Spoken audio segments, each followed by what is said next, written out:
পুরানা জিনিস আছে যেরকম দাদা দাদিরা ইউজ করছে, অনেক সময় দেখা যায় মুরব্বী ওনারা আবার এই জিনিসগুলো আবার চায় যে নাতি এই জিনিসটি বাজারে পাওয়া যায় কিনা, পুরানো হইলেও নষ্ট হোক নিয়ে আসি দেখমু ভালো লাগে, ওই ধরনের জিনিসটা দেখা যায়। যার নাতি আছে বড় বড় আল্লাহ পুতের করে হোক মেয়ের করে হোক, ওগুলো আবার হেরা যেমনি হোক নিয়ে সংগ্রহ করে দেয়। তাহলে মুরব্বীরা কিন্তু অনেক শখ যে ওই জিনিসগুলা ধরে রাখা, একটা শখ ছিল যে এটা আমি কিছু এইগুলো কানেক্ট করবো, ওই শখের বিষয় আর কি। ওই শখ করতে করতে এই ব্যবসা হয়েছে আর কি। এমনি অন্যান্য ব্যবসা করতাম আগে, যেরকম এই স্পিকার রেডিও মিডিও এগুলো বিক্রি করতাম না, ওই একদিন ফাঁকে ফাঁকে দু একটা ফেরিওয়ালা নিয়ে আসতো, ভাই এটি রাখবেন কিনা, আচ্ছা দেই রাহি, শখের বিষয় পছন্দ হয়েছে রাখে দিচ্ছে একটা দুটো করে রাখতে রাখতে আশেপাশের দোকানে দেই কেউ কোনো দোকানে আছে কিনা, যদি পছন্দ হয় তো নিয়ে আসি কিনা, আর নাহলে বেশিরভাগই ফেরিওয়ালারাই দেওয়া যায়। বিভিন্ন দামের আছে, কারণ এগুলো তো শোপিস, এগুলা সচরাচর মানে এটা লাগবে সোলো আইটেম, সবাই তো আর এগুলো নেয় না, সবাই তো আর এটার সম্বন্ধে ধারণাও নাই, যাকে ধারণা আছে ওনারাই নেয়। বেশিরভাগই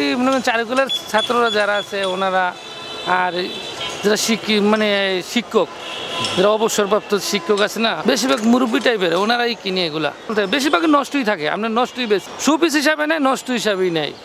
ফেরিওয়ালার তো আগে যেরকম হাফডা বিক্রি করতে, এখন আর হাফডা বিক্রি করে না, এক একটা এক এক ধরনের, যেরকম এখন সবই বিক্রি হয়। দেন না মহল্লায় আপনার সিলভার দিয়া কেউ চুলও কিন্তু কিনে, তো এরকম সবই পেপার কিনে যে এক একজনের এক একটা দেয়, যেরকম আমার দিব ফেরিওয়ালারে দেয় যে আমি এটা বিক্রি করি, আমার এটা দিয়ে গেল, মানে যেটা বাতিল সেটা তো আরেকজনের দিব, এইভাবেই আর কি এক একজনের এক একটা দেয়। পাবলিকেরও বুঝতে হবে যে ভালো কোনটা খারাপ কোনটা।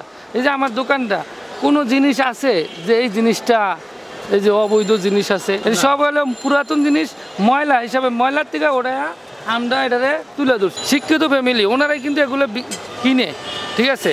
আবার ওনারাই দেখা যায় বাসা পাল্টাইতে গেলে কোনো এক একটা মনে করেন যে আউলে মলে ফালাই দেয়, আবার ওনার করতে গিয়ে আবার আমরা ওই মালটাই আবার দেখা যায় ফেরিওয়ালারা নিয়ে আসে দিয়ে যায়, আবার ওইটাই আমরা কিনি, আবার ওইটাই আবার হেরা আমার নিতে আসে। ঘুরে ঘেরা কিন্তু একই, যারা ক্রেতা আছে এরা যে নেয়, এই জন্য আমরাও বিক্রি করতে পারি, নাহলে আমরা যদি এরা না নিত তাহলে আমরা বিক্রি করতাম কার কাছে, বাঙালি হিসাবে বেচে লাইতে হইতো, বাঙালি হিসাবে তো দাম একবারে কম, শখের তোলা 80 টাকা, আমার শখও মিটতে আছে, ব্যবসাও হইতে আছে। বেকার না থাইকা ব্যবসা করে, ছোট বড় সব যে কোনো ব্যবসায়ী, আপনি যদি যে কোনো কাঁচামালের ব্যবসা করুক, আল্লাহ যে কোনো ব্যবসা করুক, ব্যবসার ভিতরে লাগিয়ে থাকলে একদিন না একদিন আল্লাহর রহমতে উন্নত হইবই। চাকরি করলে হবে না, কারণ চাকরি করলে দুর্নীতি করতে হইব, চুরি করতে হইব, তাহলে আপনি বড় কিছু করতে পারবেন। কিন্তু ব্যবসা করলে আপনি একদিক দিয়ে আল্লাহর রহমতে ব্যবসায় পুঁজি বাড়াইবই, কিন্তু চাকরি করে সম্ভব না।